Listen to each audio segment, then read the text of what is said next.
Scott, you talked about rebranding yourself. What's the most valuable lesson you will take into the second opportunity based on what you learned in those years after Columbus? Yeah, I think there's a few. I think I went into Columbus a young, green coach. You think maybe you have all the answers, but I think in this last 12 years, I've had a chance to work with some great people and learn what it takes to win in this league. It's a hard league.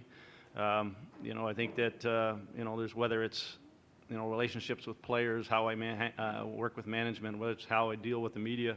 Those are all things that I've been able to be around people that have done it. I've had a chance to do it myself, just to continue to build on that. If you go to the system style of things, the style of play, those are all things that have just gradually every year I'm a big student of the game, and I love to watch. I'm still watching, every game that's being played, and I think that that's just something for me that, I want to continue to build on. And Kevin, for you, you talked about the thorough process.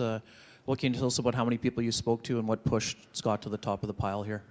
So the process for us obviously was a little bit different, I think, this time around. 2 years ago when we were looking to make a change, we kind of cast a little bit of a wider net and had many interviews. I had the benefit of reaching out and talking to a few of those guys even again in this point in time. We formally interviewed 3 people, Scott and 2 others. But the process itself was a different one this time. It wasn't like we were looking to reinvent this team. We weren't looking to take it from one kind of a coach to another. We were looking for to know that the foundation that we had in place was going to continued to be built upon. The interview process for me really started in the exit interviews, I think, this year with the players and the comments and the tone.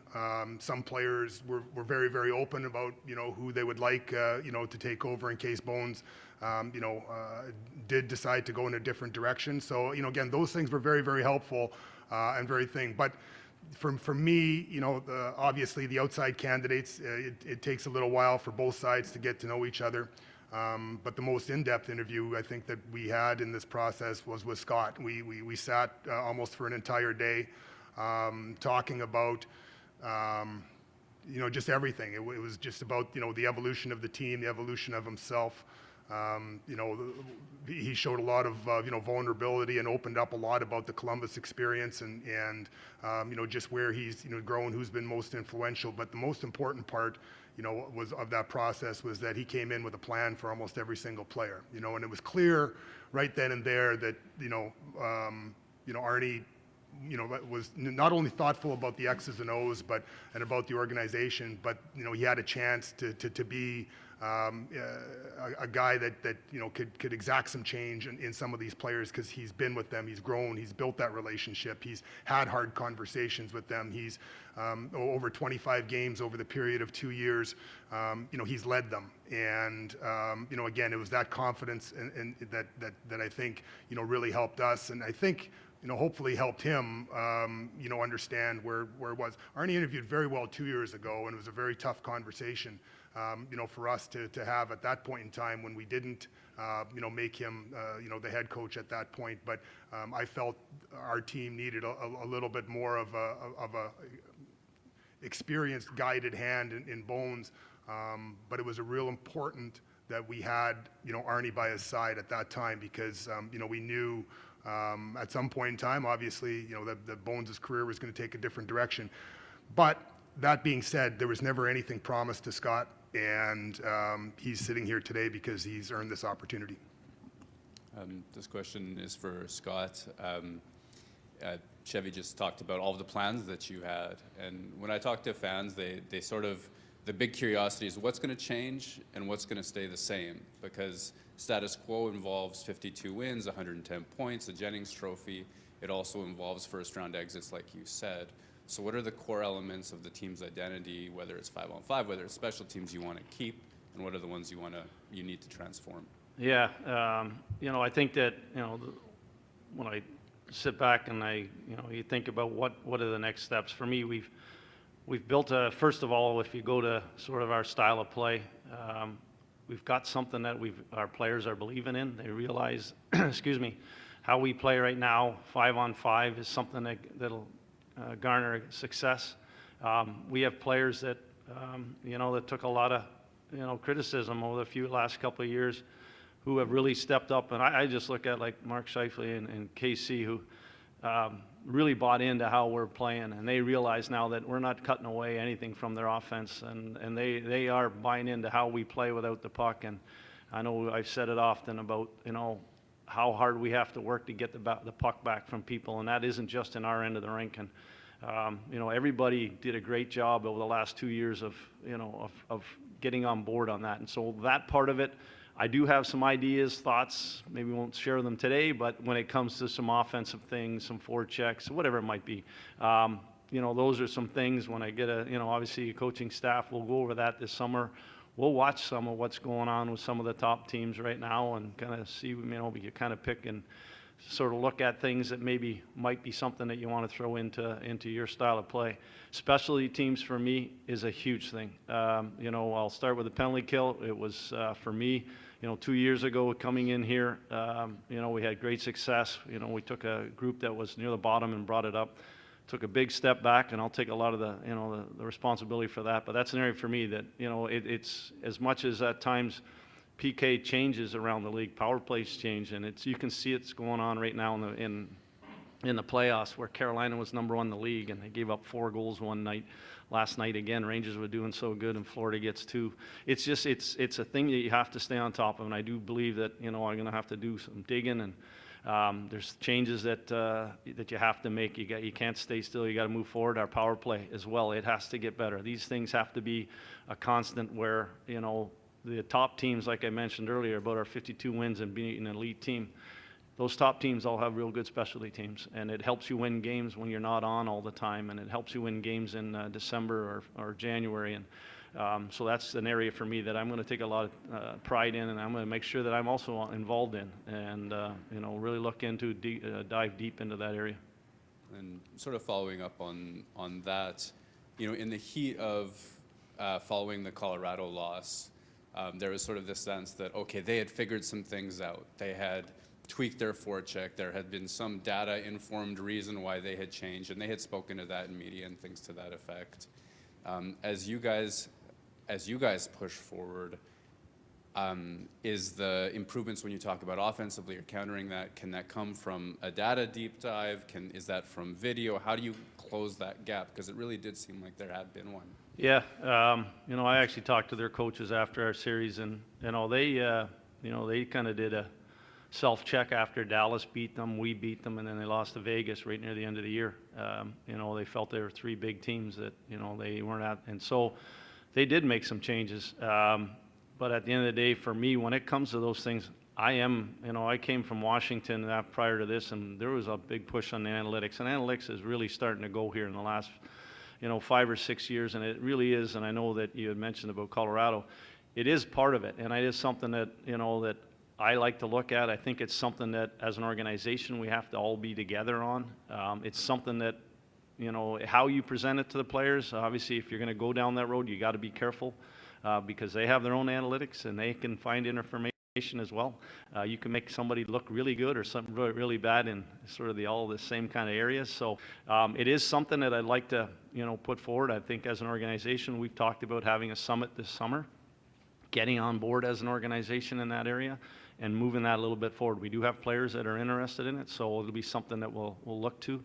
Then when it comes to, it'll be a lot of getting together with a staff and then putting those things, how we want to go about how we need to play. We also played against a Colorado team that had won the Stanley Cup 2 years ago. They were hardened. They knew what it took, and then they lost to Seattle the next year.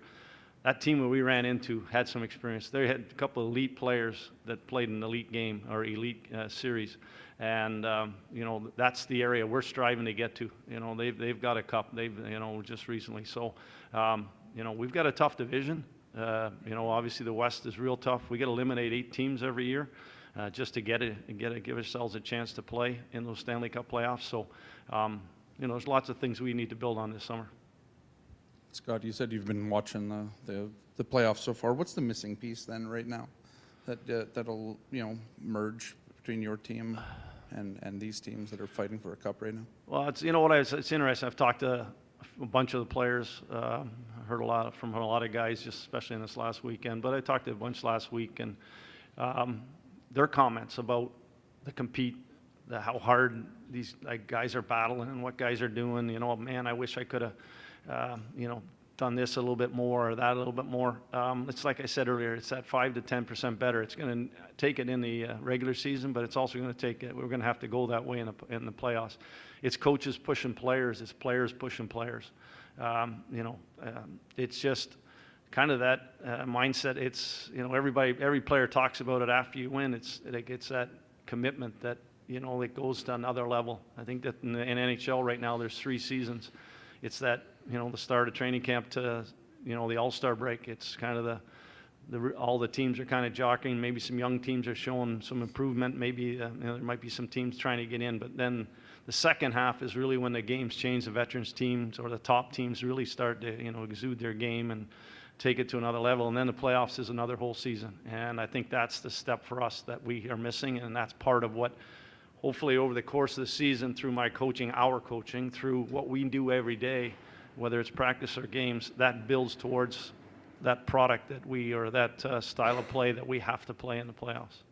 You see a team like Dallas, you know, they're winning with younger guys, Wyatt Johnston, the Logan Stankovens, and that. What's your take on young players? What's your view on that? I mean, this team's got Cole, it's got Villy in the system, Brad Lambert. What's your I think they're vital. I think they're vital. Obviously, in this day and age with salary cap, you're going to have your you know, you're going to have your elite players that, you know, you only have so much pie to spread around. And at the end of the day, you need your young guys to step in and give and help you. They need to help you both with the salary cap, but they also have to help you. You look at those 2 young kids in Dallas, they're making a big impact for that team.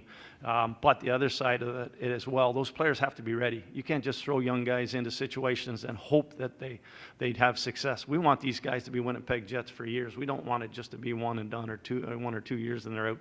It's important that their development, you know, they get the full development, and that when it's their time to play here, that you know, that they've earned that opportunity and they have success when they get here. This one's for Kevin. Whether it is accurate, whether it's fair or not, there is the perception out there that by making the choice of Scott, that it's the safe decision. Can you maybe react to that a little bit in terms of, you know, that process, and you know, is there reason for people to believe that is the case? Well, again, I think everyone's going to have their own perceptions, but you know, the reality is you know, you're looking to build upon something that you know, a foundation has been laid, and you know, again, there's lots of you know, different points that Scott has brought up, but you know, the reality is that you know, sometimes the best options are within. You don't always have to go out and you know, look outside an organization.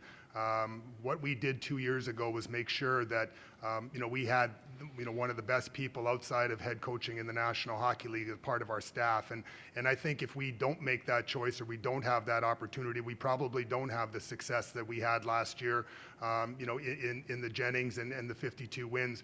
You know, again, there's lots of things that go into a decision, you know, for a coach, but handling people and demonstrating that under duress and fire, you know, you can do it. Not a lot of head coaches, or not a lot of guys that aren't head coaches in the National Hockey League, you know, get that opportunity. So, you know, for us, we're looking for someone that can hold the players accountable. We're looking for someone, you know, that can relate to, you know, the players. We're looking for someone to build upon it.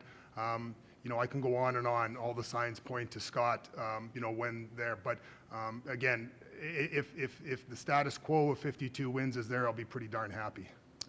And congratulations, by the way, Scott, on the appointment. When it gets mentioned, you know, the 5 to 10% better, you know, we heard about that in the exit meetings. Is the 5 to 10% also, whether it's more demanding on your part or more demanding of the players upon themselves, is that part of the equation as well? Yeah, I think it's a little bit of both. I think that, you know, I've got to make sure that I hold everybody accountable, and that everybody's, you know, doing what they need to do for us to have success. I think that's one of the areas for me is you know, one of my very early conversations with players is going to be what expectations are, what we, you know, me talking to them, getting a feel for how they think they're going to help the Winnipeg Jets have success. And then it's going out and making sure that player does that on a nightly basis. But the other side, and it's what we kind of talked about from day one 2 years ago when we've kind of keep, you know, pushing this, is that, you know, really good teams are led by real good leadership and real good dressing rooms. And we, like I said earlier, we've improved that area. We have still some work to do, but at the end of the day, them pushing each other is a big part of this. And, you know, I know that I've talked to, just in the last couple of days, I talked to all the captains, a bunch of the leaders, and it's amazing how all of those guys take responsibility for, you know, what happened on, you know, in the playoffs, and what, you know, obviously also taking the credit also for what happened during the regular season. But it's them pushing each other harder as well. I mean, we're there to help steer the ship and making sure that those things are happening, but they also have to continue to drive each other. Kevin, obviously with Scott becoming the head coach, there's a associate or assistant coach vacancy. What are the plans to fill that role, and will you guys work collaboratively to kind of fill that position? So on that note, just to kind of give a little bit more of a staff update here as well, over the weekend I had a chance to speak with Brad Lauer, and you know, we chatted about, you know, the change of roles and the change of the situation here, and we came to a mutual agreement that you know, we were going to part ways, and so we wish Brad all the best. He's you know, put you know, 2 hard years of his career into working here, but one thing that, you know, when we talked about going through the process here with Scott was that you know, we were looking to add some outside influence on both the assistant coaches. Whether it'll be an associate or assistant, you know, those are things that, you know, we'll kind of wait to see how some things unfold. I know Scott's got some distinct plans of how he wants to, you know, move things forward, but I definitely wanted to thank Brad for his time here. Is there an update for the timeline as to when we get with the assistant coach search, or? Yeah, you know what? Actually, my phone has been buzzing like crazy here since Friday. I really has. There's certainly it's been a tremendous amount of turnover in the league in the last year and the last 2 years. So there are a lot of people that you know, have contacted me. You know, we'll work hard this week to put a staff together. There's other teams that are trying to do the same thing. So, you know, Marty Johnson and Wade Flaherty will be back, and then we'll just, you know, we'll build off of that.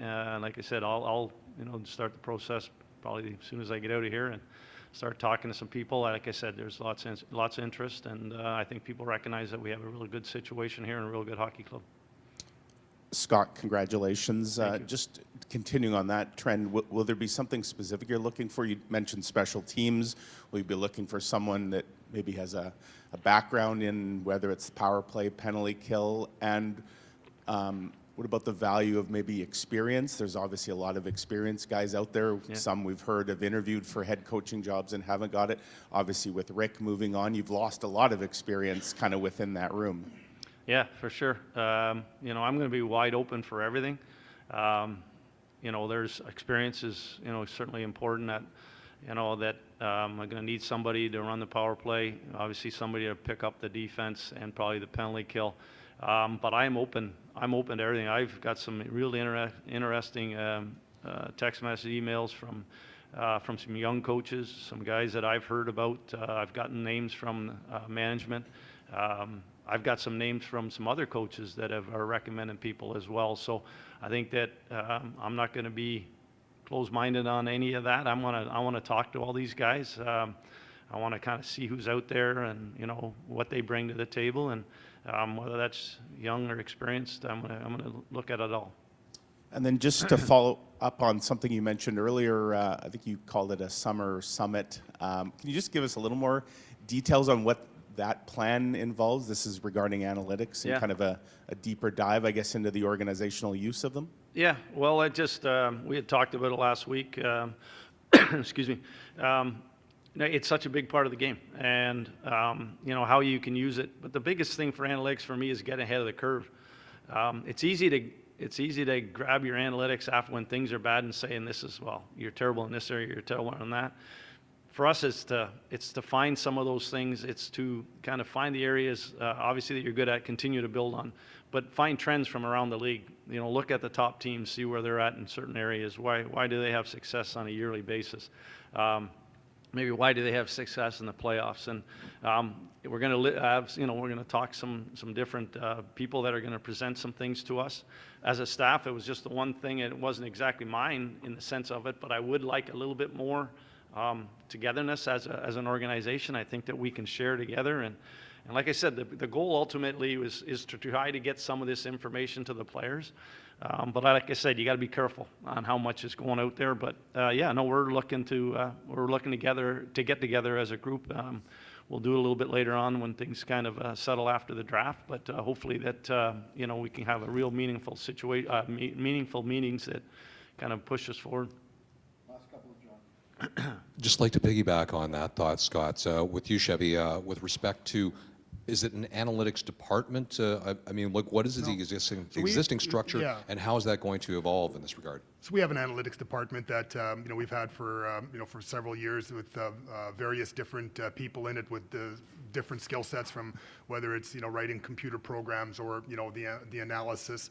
You know, there's also, you know, some analytics people within the dressing room, I think, you know, as well. And one thing we did a couple of years ago, and I can't remember, I think it was with Paul, and we you know, we had this sort of meeting. So this is what we kind of talked about, and it was right when you know, we started to, you know, integrate a little bit more in a kind of a game-by-game package and stuff like that with respect to analytics. But I think we, you know, obviously every coach is going to use it differently. Some coaches, you know, want to take it more just internal and use it. Some coaches are, you know, and Arnie and I have talked about it, you know, he wants to, you know, maybe be a little bit more open to, you know, discussing the proper things, you know, with the players or the different things. But, you know, it's getting the information that we have, and how he wants it, you know, to be disseminated. And every coach has their own ways. But, you know, our analytics department, you know, provides us, you know, on the player personnel side, on the pro side, you know, we've got our processes, you know, that we've been honing for, you know, last, you know, 5-6 years, you know, with them. I think with coaches and with new ideas or different ideas, there's always going to be changes. So it's just, when Arnie says getting on the same page, it's making sure that all that information that we have harnessed behind the scenes, you know, gets funneled into the coach's hands in the fashion and with the understanding of the coaches that they need.